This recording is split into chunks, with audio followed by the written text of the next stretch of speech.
आज हम topic discuss करने जा रहे हैं वह एनीमिया। तो एनीमिया बेसिकली होता है क्या कि हमें ब्लड की कमी हो जाती है हमारी बॉडी के अंदर नॉर्मल रेंज से, उस टाइम पर हमें एनीमिया हो जाता है। जब भी हम किसी डॉक्टर के पास जाते हैं तो अगर हमारी बॉडी की चेकअप करता है, वो हमारे नेल्स को चेक करते हैं, हमारे स्किन को देखते हैं, हमारे आईलिड्स को देखते हैं, फिर वो बोलता है कि आपको एनीमिया है तो आपको एनीमिया चेक करवाना है। उसका मतलब क्या है? एनीमिया का मतलब कि आपको ब्लड से रिलेटेड प्रॉब्लम है, जिसके अंदर क्या था आपकी आरबीसी वॉल्यूम कम आ रही है, उसके अंदर ब्लड के अंदर नॉर्मल वैल्यू से, या फिर हीमोग्लोबिन लेवल कम आ रहा है आपका नॉर्मल वैल्यू से, या फिर पीसीवी। पीसीवी का मतलब होता है पैक्ड सेल वॉल्यूम। ये हमारे नॉर्मल ब्लड के अंदर ब्लड वॉल्यूम जो होता है, टोटल ब्लड वॉल्यूम, इसके अंदर कितनी आरबीसी प्रेजेंट है इसका परसेंटेज होता है, ये फिक्स होता है। ये नॉर्मल वैल्यू से कम आ रही है तो ये 3 कंडीशन हो सकती है। तो आरबीसी काउंट कम होगी, या हीमोग्लोबिन लेवल कम हो जाएगा आपका नॉर्मल वैल्यू से, या पीसीवी कम होगी। तो हीमोग्लोबिन नॉर्मल वैल्यू कितनी होती है? हीमोग्लोबिन नॉर्मल वैल्यू होती है मेल के अंदर होती है 14 से 16 mg पर डेसीलीटर, ठीक है। और फीमेल के अंदर होगी 12 to 14 mg पर डेसीलीटर। अब इसके कोज के लिए हो सकते हैं, बेसिकली अगर एनीमिया हो तो इसकी कोज क्या हो सकता है? या तो आरबीसी प्रोडक्शन कम होगी। आरबीसी प्रोडक्शन कम होने का मेन रीजन क्या होता है कि आपकी जो बोन मेरो होती है, जो आपकी आरबीसी का प्रोडक्शन करती है, वो प्रोडक्शन कम कर चुकी है। इसके अंदर कुछ प्रॉब्लम आ गई है आरबीसी बोन मेरो के अंदर, उसकी वजह से आपका आरबीसी प्रोडक्शन कम हो रहा है। तो ये कॉज हो सकता है। दूसरा कॉज हो सकता है कि आपको एक्सट्रीम ब्लड लॉस हो गया। एक्सट्रीम ब्लड लॉस का मतलब आपको इंजरी हो गई, आपको एक्सीडेंट हो गया, कुछ भी सडनली कुछ भी ऐसा हो गया आपके साथ जिसमें आपका एक्सट्रीम ब्लड लॉस हो गया, तो उसके कारण भी ये कॉज हो सकता है। उसके बाद में मेरा तीसरा आपका genetic disorder. Genetic disorder like कि सिकल सेल एनीमिया हो गया आपको। सिकल सेल एनीमिया के अंदर आपकी आरबीसी की जो शेप होती है, स्ट्रक्चर होती है, वो चेंज हो जाती है, राइट। उसके चेंज होने से अब यह है कि आरबीसी के अंदर जो हीमोग्लोबिन होता है उसकी कंटेनिंग पावर कम हो जाती है। हीमोग्लोबिन कंटेनिंग पावर कम हो जाती है, तो उसकी वजह से आपके ब्लड के अंदर हीमोग्लोबिन लेवल कम हो जाता है, ठीक है। उसके बाद में haemoglobin level low in your diet के अंदर के हम बाहर से जो भी खाना ले रहे हैं, हम फूड ले रहे हैं, उसके अंदर आपको आयरन नहीं है, उसके अंदर विटामिन की कमी है, विटामिन B12 जो कि आरबीसी प्रोडक्शन में मेनली यूज होता है, तो वो कम है। तो उसकी वजह से आपकी डाइट के अंदर लो आयरन कंटेनिंग फूड है, तो उसकी वजह से भी हीमोग्लोबिन लेवल कम होगा, आपकी बॉडी के अंदर कम हो सकता है। ये भी कोज हो सकता है। क्रोनिक डिजीज का मतलब आपको लॉन्ग टाइम से डिजीज हो गई है जिसके अंदर आपको ब्लड लॉस हो रहा है, पाइल्स हो रहा है फॉर एग्जांपल, तो पाइल्स के अंदर भी ब्लड लॉस होता है, तो वो भी एक रीजन हो सकता है कि इसका एनीमिया होने का। तो ये 4-5 बेसिक कोज है बेसिकली, और इसको क्लासीफाई किया गया। क्लासीफाई कैसे किया गया? यहाँ पे क्लासिफिकेशन 2 प्रकार से किया गया, एक तो मॉर्फोलॉजिकल और एक इटियोलॉजिकल। मॉर्फोलॉजिकल का मतलब होता है, मॉर्फोलॉजिकल का मतलब होता है कि बेसिकली अपन बाहरी जो आउटर स्ट्रक्चर होती है उसको देखकर ही हम आइडेंटिफाई कर सकते हैं कि ये किस प्रकार का एनीमिया है। मॉर्फोलॉजी का बेसिक मतलब यही होता है कि आप बाहर से ऑब्जर्व कर सकते हो देख कर कि इसके अंदर क्या क्या है, या आप ऑब्जर्व कर सकते हो देखकर बेसिकली। इटियोलॉजिकल का मतलब क्या? इटियोलॉजिकल का मतलब है बेसिस ऑन द ओरिजिन, कि वो उसका बेसिस क्या, उसका ओरिजिन होने का बेसिस क्या, या उसका कोज क्या, उसके बेसिस पर इसको 5 पार्ट में डिवाइड किया गया एनीमिया। कितने पार्ट में? 5 पार्ट में। और मॉर्फोलॉजिकल के जिसके अंदर शेप देख सकते हो आप, आरबीसी का साइज, उसकी काउंटिंग, आरबीसी के स्ट्रक्चर के अंदर चेंजेस हो जाती है, उसके बेसिस पर कितने पार्ट के अंदर? 4 पार्ट में डिवाइड किया गया।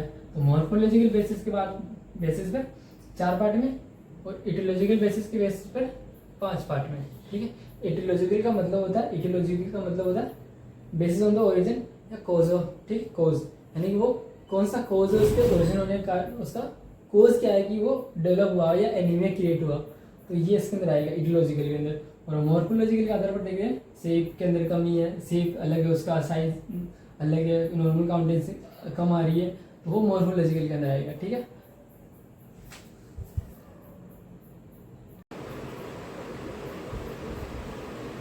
तो अब अपन डिस्कस करने जा रहे हैं पहला तो कौन सा क्लासिफिकेशन में, पहला कौन सा क्लासिफिकेशन है? मॉर्फोलॉजिकल, यानी स्ट्रक्चर के बेसिस के ऊपर स्ट्रक्चर,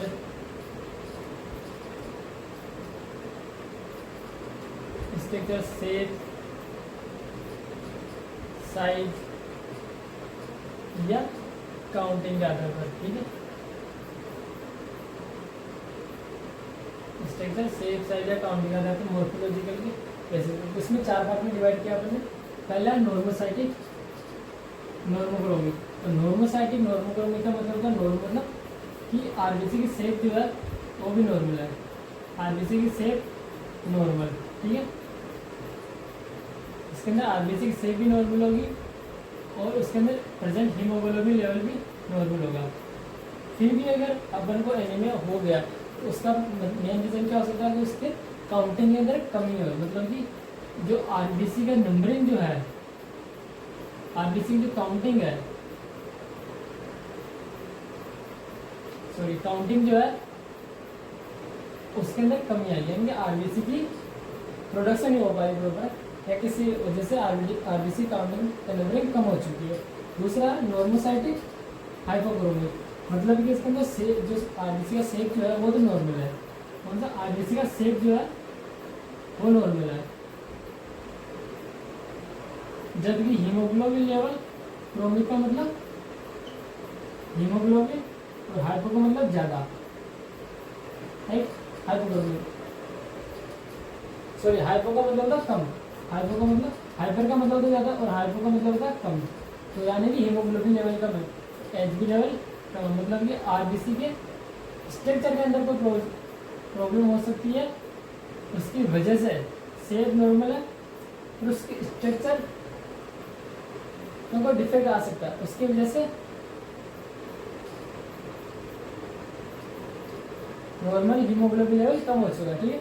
जबकि तीसरे के अंदर कौन सा, नेक्रोसाइटिक हाइपोक्रोमिक। नेक्रोसाइटिक का मतलब यहाँ दिखा रहा है नेक्रो, दो वर्ड यूज करता है पर माइक्रो और नेक्रो। माइक्रो मतलब छोटा होना और नेक्रो मतलब बड़ा होना। इसके अंदर नॉर्मल जो आरबीसी का शेप है वो बड़ा हो चुका है और हीमोग्लोबिन लेवल कम हो चुका है। तो जो शेप है आरबीसी का, आरबीसी शेप है वो बड़ा होगा, इनलार्ज होगा। उसका मेन रीजन क्या होता है, उसका मेन रीजन होता है स्वेलिंग होता है ना, आरबीसी में स्वेलिंग हो गई है या फिर उसको प्रॉपर वाइटामिन B12 नहीं मिल रहा, उसकी वजह से आरबीसी के अंदर या फिर इन्फ्लामेशन हो गया तो उसकी वजह से आरबीसी शेप तो इंक्रीज हो जाएगी और उसके अंदर हीमोग्लोबिन लेवल कम हो जाएगा, तो इसके अंदर हीमोग्लोबिन लेवल डिक्रीज हो गया, ठीक है। फोर्थ है सबसे लास्ट वाला माइक्रोसाइटिक हाइपोक्रोमिक, यानी कि इसके अंदर आरबीसी की जो शेप है वो छोटी हो गई है, और जब आरबीसी की शेप छोटी हो जाएगी या साइज छोटी हो जाएगी आरबीसी की, उसके अंदर जो हीमोग्लोबिन कंटेनिंग पावर है वही कम हो जाएगी, तो इसके अंदर भी हीमोग्लोबिन कम हो जाएगा और उसकी वजह से क्या क्रिएट हो जाएगा, उसकी वजह से एनीमिया क्रिएट हो जाएगा। ये बेसिकली 4 क्लासिफिकेशन है, कौन सा बेसिस ऑफ मॉर्फोलॉजी है, ठीक है। इसके बाद में नेक्स्ट जो इटियोलॉजिकल है वो आप डिस्कस करते हैं।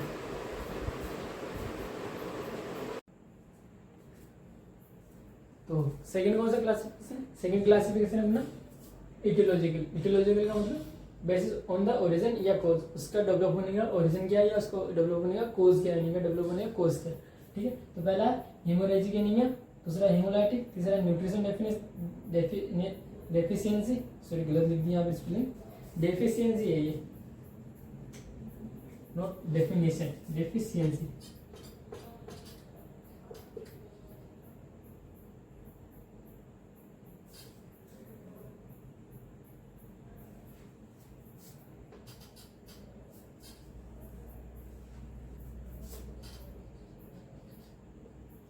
न्यूट्रिशन डेफिशिएंसी, एप्लास्टिक एनीमिया, तीसरा क्रोनिक डिजीज एनीमिया, ठीक है। तो हीमोरेजिक क्या है, सडन ब्लड लॉस हो गया आपको बहुत ज़्यादा, क्या हो गया, sudden blood loss, sudden blood loss हो गया। अब सडन ब्लड लॉस होने का मतलब, सॉरी सडन के एक्सट्रीम ब्लड लॉस हो गया आपका, not sudden, extreme blood loss हो गया, एक्सट्रीम ब्लड लॉस। इसके पीछे 2 कारण हो सकते कि एक तो आपको अचानक सडन हो गया, एक हो गया क्रोनिक, सडन एक्यूट हो गया। एक्यूट का मतलब सडन ही हो गया, मतलब कि आपको कोई एक्सीडेंट हो गया तो उसके अंदर अचानक से बहुत सारा ब्लड लॉस हो गया, तो एक तो हो जाएगा एक्यूट एंड दूसरा इज क्रोनिक। क्रोनिक के अंदर क्या, आपको कोई लंबे टाइम पे कोई डिजीज है तो उसकी वजह से क्या एनीमिया डेवलप हुआ है, जिसकी वजह से आपको ब्लड लॉस हो रहा है। ऐसी डिजीज है आपको जिसकी वजह से ब्लड लॉस हो रहा है, फॉर एग्जाम्पल कि आपको पेप्टाइड अल्सर है, या आपको एक्यूट के अंदर क्या होगा, एक्यूट के अंदर होगा कि सडन कोई एक्सीडेंट हो गया आपका तो उसके अंदर आपको बहुत सारा सडनली ब्लड लॉस हो गया तो वो एक्यूट के अंदर आएगा, ठीक है। उसके बाद में हीमोलाइटिक, हीमोलाइटिक का मतलब होता है, हीमो का मतलब ब्लड या एचबी हीमोग्लोबिन। और लाइटिक का मतलब होता है टूटना या ब्रेक डाउन होना। लाइटिक का मतलब क्या होता है? Break down. तो ठीक है, आरबीसी का ब्रेक डाउन होना या हीमोग्लोबिन, आरबीसी का ब्रेक डाउन होना बेसिकली। ठीक है, तो कोई ऐसा डिजीज होगी जिसकी वजह से आरबीसी का बहुत सारा ब्रेक डाउन हो गया, फिर आपको बर्निंग होगी, आपका हाथ जल गया, तो उसकी वजह से आपको बहुत सारा ब्लड लॉस हो जाएगा, सॉरी आरबीसी ब्रेक डाउन हो जाएगी। तो उसकी वजह से जो होगा एनीमिया क्रिएट, कौन सा होगा? Haemolytic anaemia. ठीक है, उसके बाद में न्यूट्रिशन डेफिशिएंसी। न्यूट्रिएंट डेफिशिएंसी जैसे कि आपको नाम से ही पता चला कि आपके न्यूट्रिशन के अंदर वो सारे न्यूट्रिशन कम है आपकी डाइट के अंदर, जिसकी वजह से एनीमिया क्रिएट हो सकता है। जो या फिर जो न्यूट्रिशन आपको हेल्प करते हैं किसके अंदर? आरबीसी के अंदर प्रोडक्शन के अंदर या हीमोग्लोबिन प्रोडक्शन। फॉर एग्जांपल कि आपके अंदर आयरन की डेफिशिएंसी है, आपके अंदर फोलिक एसिड की डेफिशिएंसी है, राइट, आपके अंदर विटामिन B12 की डेफिशिएंसी, तो ये सारे किसके अंदर? आरबीसी प्रोडक्शन के अंदर हेल्प करते हैं आपको। किसके अंदर? आरबीसी प्रोडक्शन के अंदर हेल्प करते हैं। उनकी डेफिशिएंसी होगी तो आपको बेसिकली क्या हो जाएगा? एनीमिया हो जाएगा। उसकी वजह से आरबीसी प्रोडक्शन नहीं हो पाएगा प्रॉपर, और उसकी वजह से आपको एनीमिया हो जाएगा। दूसरा है चौथा है अप्लास्टिक एनीमिया। अप्लास्टिक एनीमिया में बेसिकली होता क्या है कि अप्लास्टिक एनीमिया के अंदर आपकी बोन मेरो जो है उसके अंदर कोई डिसऑर्डर हो जाता है, जहां से आपकी आरबीसी बनती है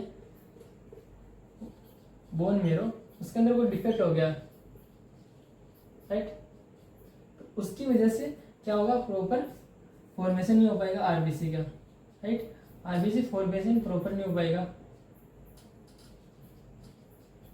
तो उसकी वजह से जो एनीमिया क्रिएट होगा वो किसके अंदर आएगा? Aplastic anaemia. और दूसरा आपको chronic disease anaemia. Chronic disease anaemia basically इसी के अंदर होगा कि क्रोनिक आपको लंबे टाइम तक कोई ऐसी डिजीज है जिसकी वजह से आपको ब्लड लॉस हो रहा है या जिसकी वजह से आरबीसी प्रोडक्शन नहीं हो पा रही प्रॉपर, तो उसकी वजह से जो आपको एनीमिया क्रिएट होगा ना वो किसके अंदर आएगा? क्रोनिक डिजीज एनीमिया के अंदर। तो ये अपना टॉपिक हो चुका है क्लियर।